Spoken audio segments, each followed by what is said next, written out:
sufriendo después de un fin de semana agitado como el que tuvimos la semana anterior.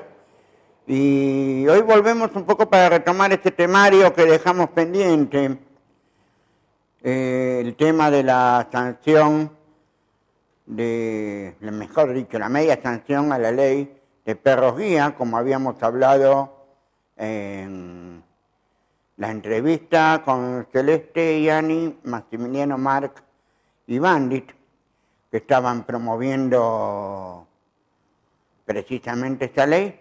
El pasado 8 de agosto tuvo media sanción en la Cámara de Diputados de la Nación, pasó al Senado.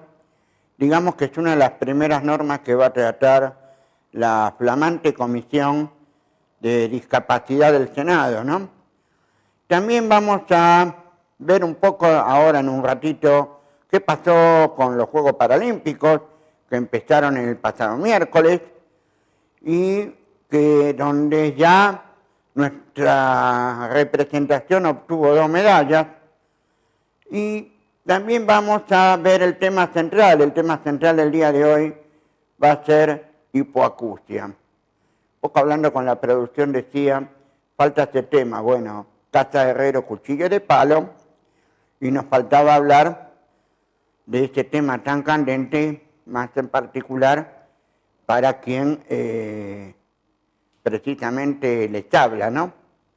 Bien, primero vamos al tema un poco de los perros guía, porque vamos a ver también cómo se va a desarrollar esta ley, porque si bien ya tuvo media sanción del Senado, del diputado, falta ahora que precisamente la Cámara de Senadores se dedique a tratar este tema. ¿Por qué es importante este tema? Porque hablábamos de los perros guía, hablábamos de su utilidad para las personas no videntes. También hoy nos vamos a encontrar con la sorpresa al final, que algo había hablado Maximiliano, cuando lo entrevistamos acá en el piso, acerca de precisamente la utilidad para las personas sordas e hipoacústicas. Es lo que se conoce como perros señal, es decir, que orientan en su vida diaria al sordo e hipoacústico dentro de la casa. ¿Por qué? Porque por ahí no escuchan el teléfono o no escuchan el timbre de la casa o el portero eléctrico, como nos suele ocurrir. Y esta es la función que tienen estos perros. Al igual que los perros guía, como nosotros vemos que los ayudan en sus desplazamientos, los perros señal cumplen una importante función. Por eso es que resulta indudable, ¿no?, la gran utilidad para las necesidades de aquellas personas con discapacidades. No por nada, y este es un tema que daría para un programa entero, el tema de la, precisamente, equinoterapia, por ejemplo. En general, la terapia con animales, que brinda importantes beneficios para las personas con autismo, por ejemplo, que, dicho sea de paso, ingresaron proyectos de ley destinados a garantizar de una buena vez las prestaciones precisamente para las personas que tienen autismo, que tienen ese mal que a veces las obras sociales niegan las coberturas o las limitan. Veremos qué pasa con este tema que todavía sigue dando vueltas por un buen tiempito. Perro guía por un lado, perro señal por otro, y nos tenemos que dedicar un poco hoy al tema de los Juegos Paralímpicos, que tuvieron alguna difusión por los medios. No se televisó nada, al menos que nosotros sepamos, no se ha televisado absolutamente nada, ni siquiera el partido de ayer de los murciélagos, que ganaron 2-0 a Irán. Los 2 goles los convirtió precisamente Silvio Velo. Estamos viendo las imágenes de la inauguración y la presentación de la delegación argentina en la ceremonia inaugural que se realizó el pasado 29. Y también nos encontramos con otra medalla más, mejor dicho, con 2 medallas. Una de una gran persona, el ciclista entrerriano Rodrigo López, que consiguió una medalla en una competición que no es la de él, que es persecución individual, estoy hablando de ciclismo. Y por otro lado, también Petkin, el de judo, logró la medalla de bronce, que no es poca cosa. 2 medallas ya apenas comenzados los Juegos Paralímpicos.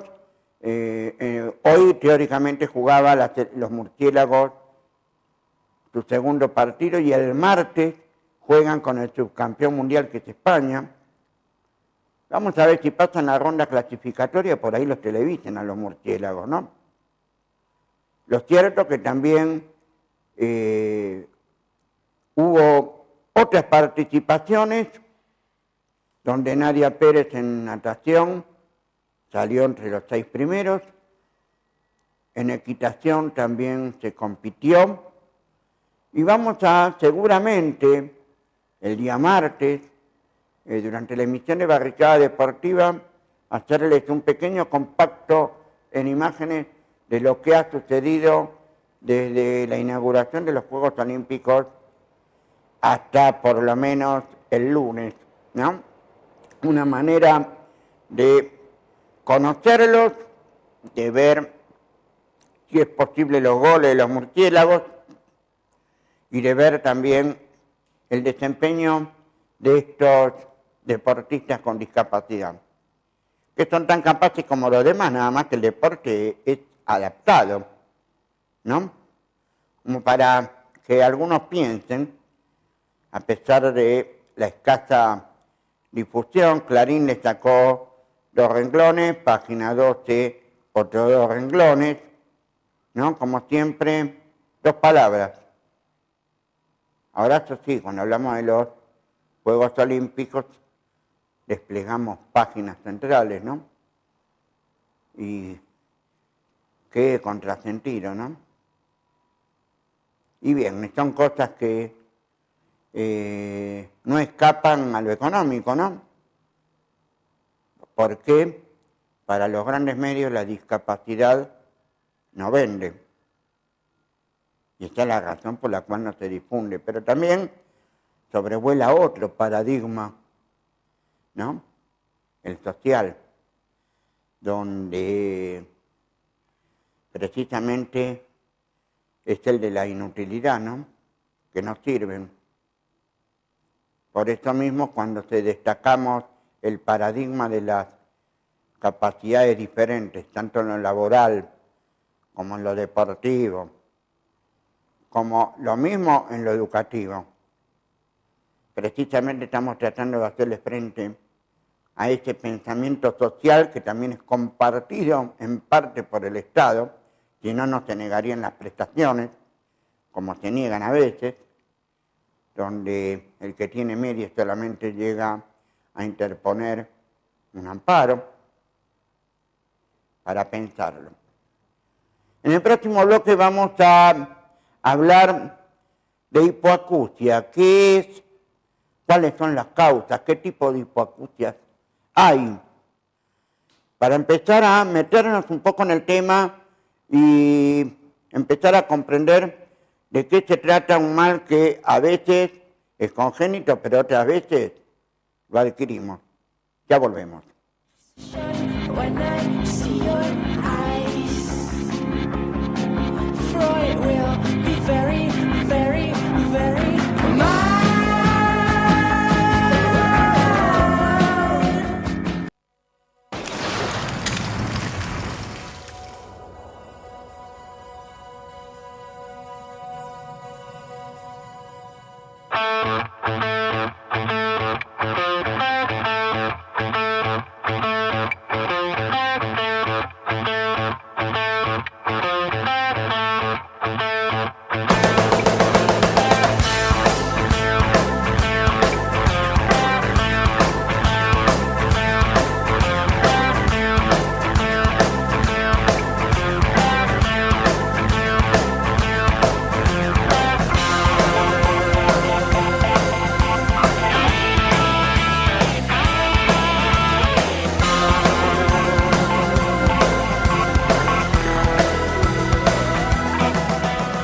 Hace 13 años que recuperamos esta fábrica. Desde esta fábrica ayudamos a recuperar muchas empresas recuperadas. Todo el mundo habla del esfuerzo y del sacrificio que hacen los trabajadores por recuperar su empresa, pero ninguno ha hecho nada para que estos procesos se consoliden. Si hoy estamos así es culpa centralmente de la clase política argentina que no escucha ni los reclamos de los trabajadores del pueblo en su conjunto. ¿Qué no existió en INPA? Clases, bailes, festejos, teatro, poesía, cine, radio, televisión. Es decir, aquí hubo siempre cultura en acción. Creo que cuando decimos que INPA es del pueblo, no es un eslogan, ¿no? Esta cosa de ida y vuelta que tiene la solidaridad. Estar trabajando en una fábrica en la que los trabajadores te enseñan a que el trabajo no es algo que te están pagando, sino es algo que querés hacer porque vos querés, y estudiar es lo mismo, es hacer algo que te ayuda a vos.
Barricada TV.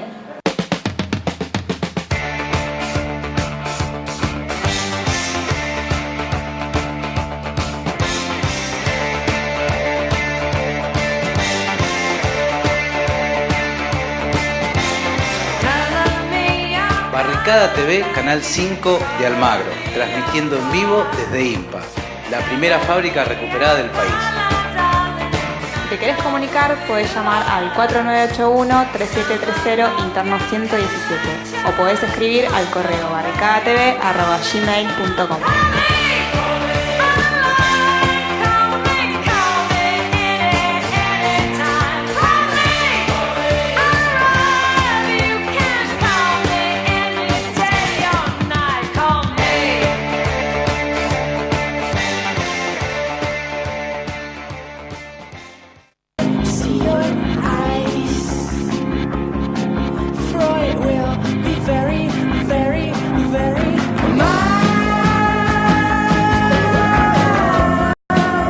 Bueno, volvemos nuevamente incluyendo otro segundo bloque, donde precisamente vamos a empezar a explicar de qué se trata esto de la hipoacusia, ¿no?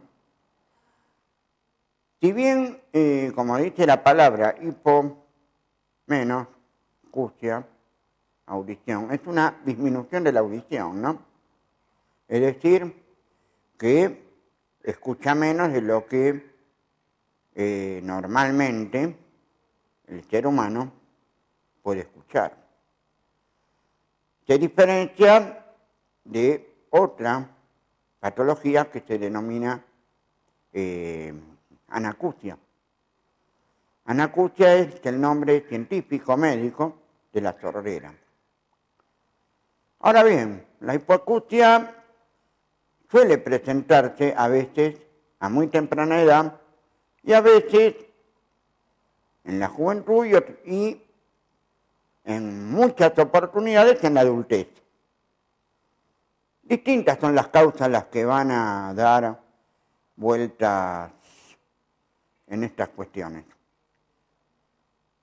Y entonces, para ver cada una de las clases, las pérdidas, porque no todas son iguales.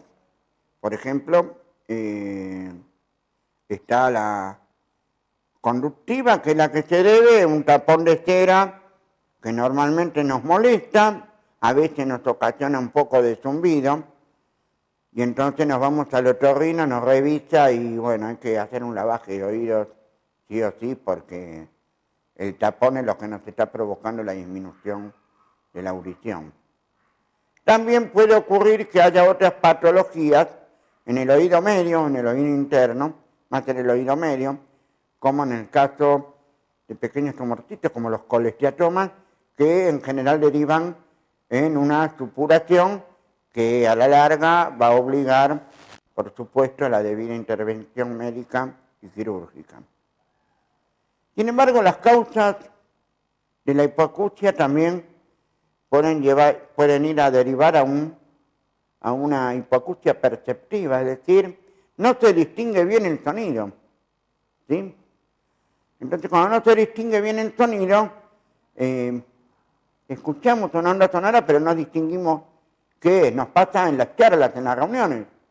No distinguimos qué se dice, o qué dice un profesor, o qué dice un maestro, ¿no?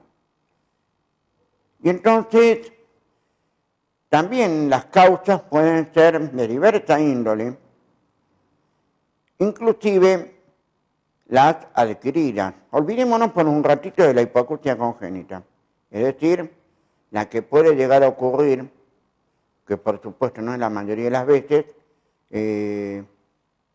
hijos sordos de padres sordos, ¿sí? La excepción es hijo oyente de padre sordo, ¿sí?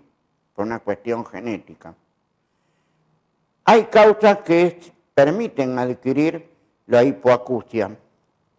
Por ejemplo, nuestra juventud que está tan acostumbrada al MP3, a bailar al lado del bafle, en el boliche, en la bailanta, ¿no? Escuchar a alto volumen suele provocar pérdidas progresivas de audición. Y esto es bastante grave y hay que tenerlo en cuenta a la hora precisamente de divertirse. Y las personas mayores ya es producto del transcurso de la vida con el deterioro progresivo, ¿no?, del organismo. Entonces pueden adquirir algún tipo de hipoacusia, sobre todo perceptiva, que es la que los obliga a usar audífonos. Bueno, nos vamos a terminar con las palabras, vamos a ver el informe sobre cuáles son las causas de la hipoacusia y qué es la hipoacusia. Tenemos el informe.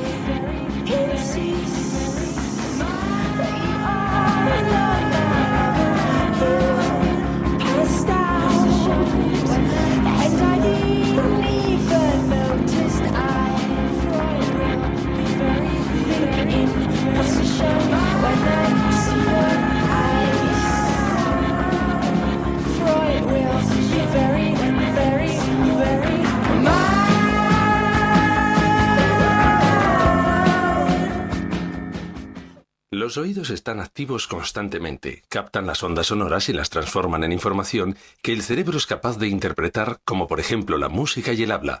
El sonido es una onda de presión que puede vibrar tanto rápida como lentamente. Las vibraciones lentas producen sonidos graves, mientras que las vibraciones rápidas producen sonidos agudos. Hipoacusia. Pérdida parcial de la capacidad auditiva en uno o ambos oídos. Esta pérdida es menor a 70 decibeles. La hipoacusia neurosensorial es el resultado de una alteración en el oído interno. Se produce cuando las células ciliadas de la cóclea están ausentes o dañadas. Estas células ciliadas son las responsables de producir las señales eléctricas precisas que el cerebro necesitará para interpretar el sonido. Cuando estas células ciliadas están ausentes, el resultado es una pérdida auditiva. Cuando solo están ausentes o dañadas algunas células ciliadas, la hipoacusia se clasificará de leve a moderada. En estos casos, un implante de oído medio que haga vibrar las estructuras móviles del oído interno o un audífono convencional pueden ser una solución viable. Algunas personas tienen una pérdida auditiva solo en las altas frecuencias, también conocida como hipoacusia parcial. En estos casos, únicamente se encuentran dañadas las células ciliadas localizadas en la base de la cóclea. En la parte más interna de la cóclea, el ápex, las células ciliadas responsables del procesamiento de los tonos graves están intactas. La combinación de la estimulación eléctrica y acústica, o EAS, ha sido desarrollada específicamente para estas personas, ya que maximiza la utilización de su audición natural residual. Cuando las células ciliadas de la cóclea están completamente ausentes o dañadas, la persona sufre una hipoacusia de severa a profunda. Para muchas personas en estas condiciones, un implante coclear puede ser la mejor solución. La hipoacusia mixta es una combinación de pérdida auditiva neurosensorial y conductiva. La hipoacusia mixta es el resultado de alteraciones en el oído externo o medio, así como en el oído interno. Las opciones terapéuticas para este tipo de hipoacusia incluyen el empleo de fármacos, la cirugía y el uso de audífonos o implantes de oído medio. Su médico le ayudará a elegir la solución que mejor se adapte a sus necesidades específicas.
When I see your eyes, Freud will be very, very, very mine.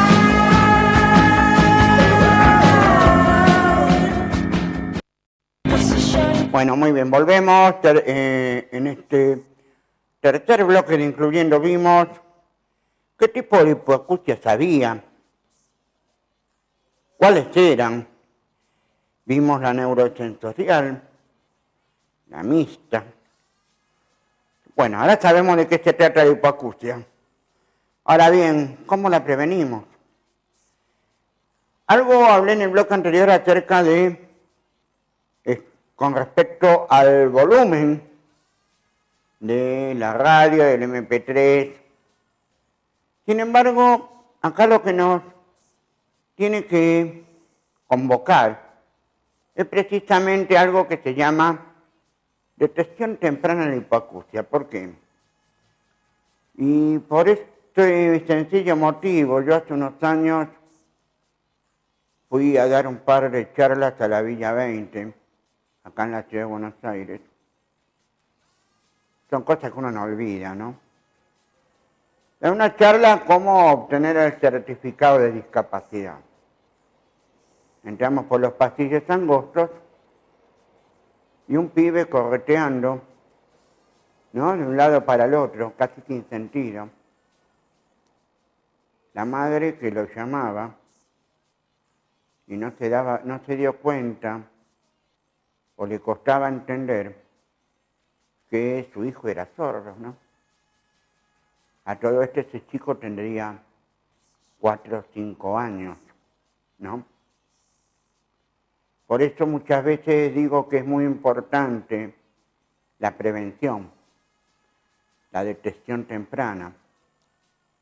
La ley 25.415 establece el procedimiento de detección temprana en todos los hospitales y en todas las obras sociales y en todas las entidades de medicina prepaga, para por lo menos determinar si el chico recién nacido tiene una deficiencia auditiva. Y esto es muy importante en los niños. ¿Por qué? Es muy importante en los niños porque está en juego su oralidad, es decir, su capacidad de comunicarse con sus padres, con sus padres. Está en juego esto. Y ni hablar de su formación posterior, es decir, jardín de infantes, escuela primaria, escuela secundaria. Por eso muchas veces cuando hablamos de hipoacusia, sordera, tenemos que distinguir a veces, ¿no? Entonces algo que hablan algunos especialistas, los sordos e hipoacústicos prelinguales, es decir, los que son de nacimiento, y los postlinguales, es decir, aquellos que lo son después de haber aprendido a hablar. Y volviendo al tema de la prevención, precisamente quienes tienen que tomar conciencia acerca de esto son los padres. Como muchos de ustedes conocerán, el chico tiene una determinada evolución biológica, ¿no? En cuanto a su conducta, inclusive. Al año camina y por lo menos a los 2 años tiene que comenzar a decir algunas palabras sueltas. Pa, ma, abu. El problema es cuando no las dice,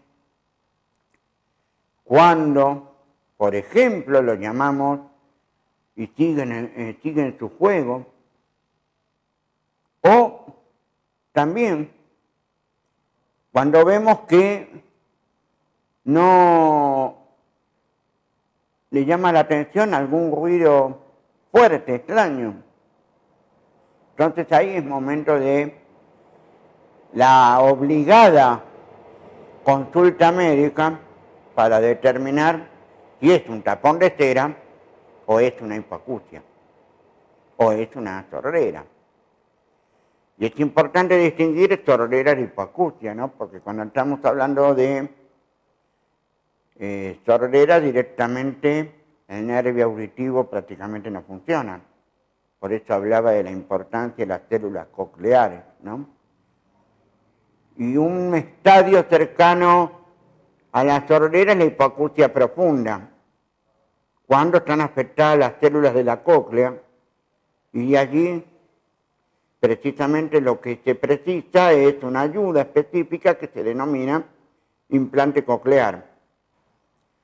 Pero esto da para un programa entero hablar del tema de implante coclear, porque ha dado mucho trabajo lograr que esta práctica se reconozca a nivel oficial en nuestro país, cuando muchos la negaban. Y conozco casos que tuvieron los medios para hacerlo, pero en muchos otros casos se quedaron sin nada. Estoy hablando de hace unos cuantos años atrás. Y entonces hoy también la prevención, la dijimos para los jóvenes y para los adultos mayores, la mejor prevención es la consulta con el médico otorrino. Siente que no escucha, no distingue, no escucha el teléfono, no escucha el timbre. Y ahí ya es momento de ir y consultar para sacarnos la duda de qué es, ¿no? Porque puede ocurrir que no sea un tapón de cera, sino que haya un deterioro y esto tiene que obligar al uso de una ayuda que se llama audífonos. Trato de eludir la palabra prótesis para que nadie se sienta herido. Simplemente es lo que se denomina, por lo menos en España así le denominan, ayudas. ¿Ayudas para qué? Para poder desempeñarse, para mejorar la calidad de vida. Los audífonos son una de ellas. Y para que no nos olvidemos, los audífonos los tiene que cubrir la obra social 100% si quien lo solicita tiene el Certificado Nacional de Discapacidad. A veces se hacen las tontas las obras sociales. Lo cierto que a partir un poco de la reglamentación de la ley de detección temprana de hipoacusia, el Estado comenzó a tomar cartas en el asunto con respecto a este tema. Sin embargo, todavía falta muchísimo para decir que el Estado se ocupa y se preocupa, ¿no? Porque también, aparte de promover los estudios a los menores de 6 años, también hay que procurar, sin lugar a dudas, que las ayudas lleguen, que los audífonos lleguen. Al igual que los audífonos para las personas mayores, ¿no? Cuando PAMI generalmente tiene una larga lista de espera a la hora de entregar audífonos a nuestros abuelos, ¿no? No es tanta como la de los juicios o los reajustes, pero es una espera bastante grande, ¿no? Hasta hace un tiempo atrás había 6 meses de espera para un audífono, lo cual es inaudito, ¿no? Porque justamente en los últimos años de vida se merecen vivir mejor, al menos. Y sería una manera de dignificarlos, que al menos puedan escuchar a sus nietos, ¿no? Bien, vamos a ver un informe ahora acerca de cómo prevenir la hipoacusia. Sobre todo lo enfocamos desde el punto de vista de la hipoacusia en niños, ¿sí? Y sirve para tenerlo en cuenta. Vamos al informe.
Para que la democratización de los medios sea completa, es necesario que haya pliegos específicos para que canales como Barricada TV, canales comunitarios, puedan ser escuchados y vistos con la misma posibilidad que tienen todos los demás canales que se hacen, quizás con más dinero, pero con intenciones que no sean tan buenas como estas.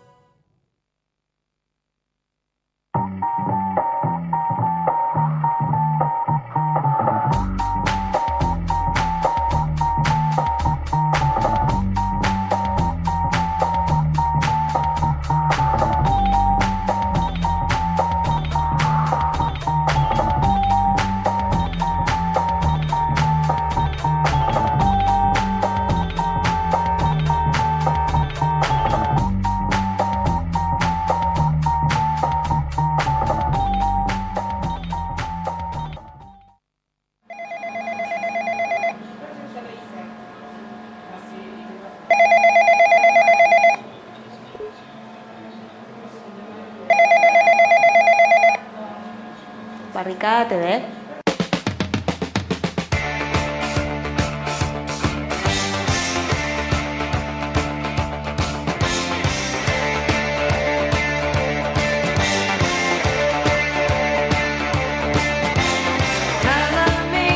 Barricada TV, Canal 5 de Almagro, transmitiendo en vivo desde IMPA, la primera fábrica recuperada del país. Si te querés comunicar, podés llamar al 4981-3730 interno 117 o podés escribir al correo barricadatv@gmail.com.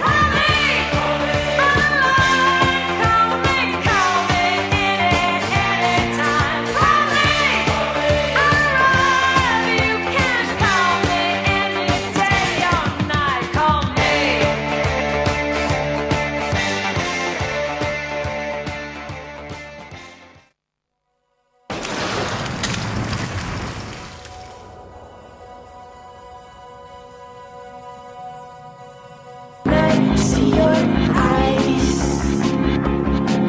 Freud will be very, very, very mad.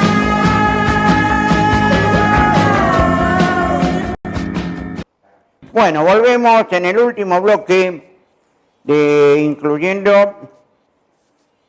y creo que se comprendió bien la importancia de la prevención y cómo prevenir, sobre todo en niños, ¿no? No te preocupes que seguramente entre mañana y pasado ya va a estar subido al blog www.incluyendotv.blogspot.com.ar. Si nos quieren escribir, lo pueden hacer al mail incluyendo.tv@gmail.com. Y vamos a ir cerrando hoy un poco este tema también con el tema de los perros señal, que son precisamente aquellos que son destinados a las personas sordas. Pero antes de eso, le voy a dejar nada más una pequeña nota de actualidad, un punto y aparte hago en este tema, porque si bien cerraron la sala de trasplante renal, el pasado viernes 24 de agosto celebraron los 25 años del Hospital Garrahan, ¿no? Por supuesto, estaban todos, ¿no? Desde la directora médica del hospital hasta el ministro Mansur. He aquí que cuando fueron los padres a protestar, a viva voz, mientras hablaba el ministro de Salud de la Nación, una patota de la UPCN los barrió a los padres. Y los amenazó y los sigue amenazando, que esto es lo más grave. Porque ahora esta sala de trasplante renal, peor ubicada no puede estar, al lado de neonatología, es decir, al lado de donde están los bebés recién nacidos. Imagínense lo que puede pasar, ¿no? Cuando pasa un virus, como todos los que circulan en los hospitales, que puede afectar inclusive a los bebés, que creo que va a ser recíproco, por más que haya una delgada pared que los separe. Y este tema lo vamos a seguir, el tema del cierre de la sala de trasplante renal y el tema del reclamo de los padres.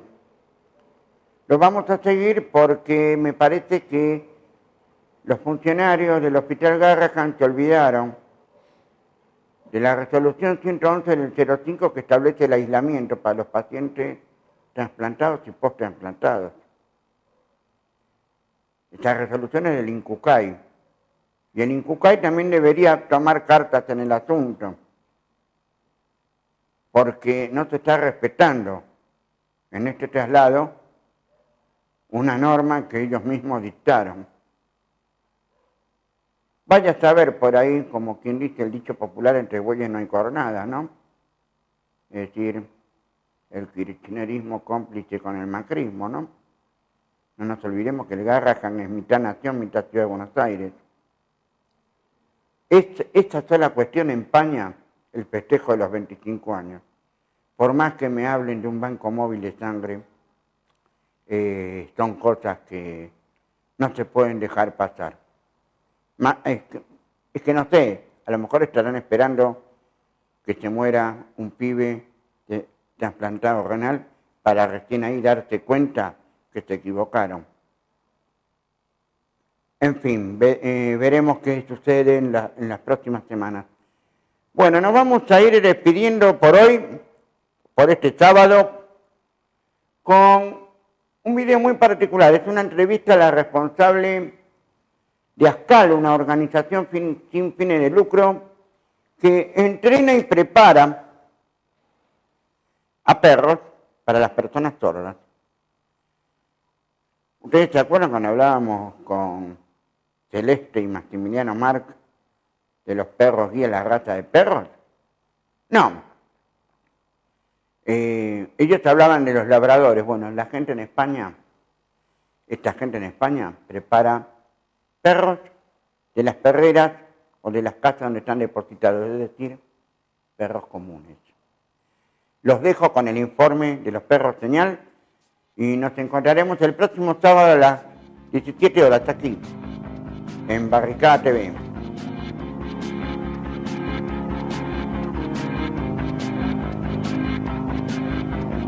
Pero quizá no conozcáis la labor de los perros señal que ayudan a personas que han perdido la audición. Lo que hace el perro es que cuando oye algo, primero identifica la fuente de sonido, dónde está lo que suena, y cuando ya sabe dónde está, viene, avisa a su usuario con alguna marca con contacto físico y conduce a su usuario a la fuente de sonido. Se llaman perros señal porque señalizan dónde están las cosas que suenan. Entonces lo que tiene que hacer es tocar a su usuario. Los perros que son más pequeños marcan poniendo su pata y los perros que son un poco más grandes dan así topes con la nariz. ASCAL es una asociación creada en 2007 con el fin de adiestrar perros señal. Al contrario de los perros guía, que trabajan en el exterior, los perros señal ayudan sobre todo en casa.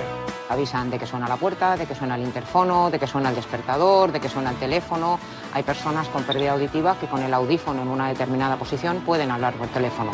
O de que te ha entrado un mensaje en el móvil. Y luego uno que es muy importante para algunas familias y es el llanto de los bebés. Claro, si no puedes oír al niño llorando cuando lo has puesto a hacer la siesta o por la noche. Todos los perros entrenados en ASCAL han salido de protectoras. Muchos de ellos son mestizos con historial de abandono o maltrato. El prototipo ideal de perro es un perrito medianete, 10-12 kilos, curioso, de estos que todo les llama la atención, que siempre se van metiendo en problemas. Este es el perro perfecto. Chris Carles, la directora de ASCAL, nos presenta a Tete, un mestizo de 3 años que vive desde hace 2 con Sonia y Lorenzo en Castelldefels. Pues él es Tete, es el primer perro señal que entregó ASCAL. Él viene del Centro de Acogida de Animales de Compañía de Tarrasa. Lo cogimos cuando era muy pequeño, tenía como 7 meses. Y hace ya casi 2 años, o un poco más, está viviendo aquí con Sonia y con Lorenzo. Aparte de las respuestas a los sonidos, ¿más beneficios para vuestra familia, Juan? Gracias a Tete. Menos estrés. Porque el móvil antes bolsillo siempre, esperando vibrar. Ahora móvil suelto.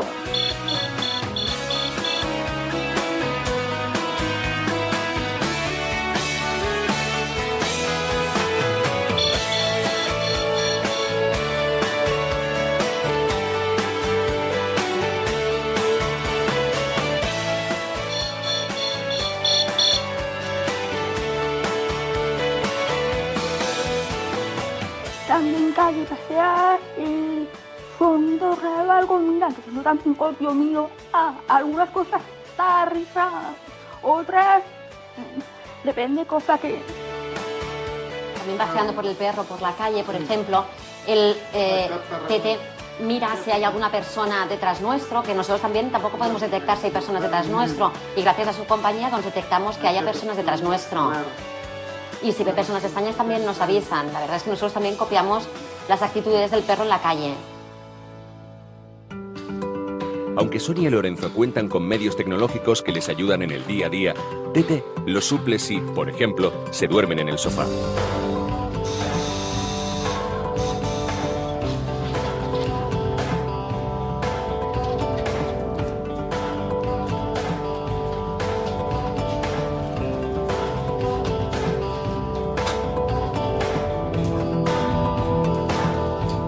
No en toda España es reconocida legalmente la figura del perro señal, tal y como ocurre con los perros guía.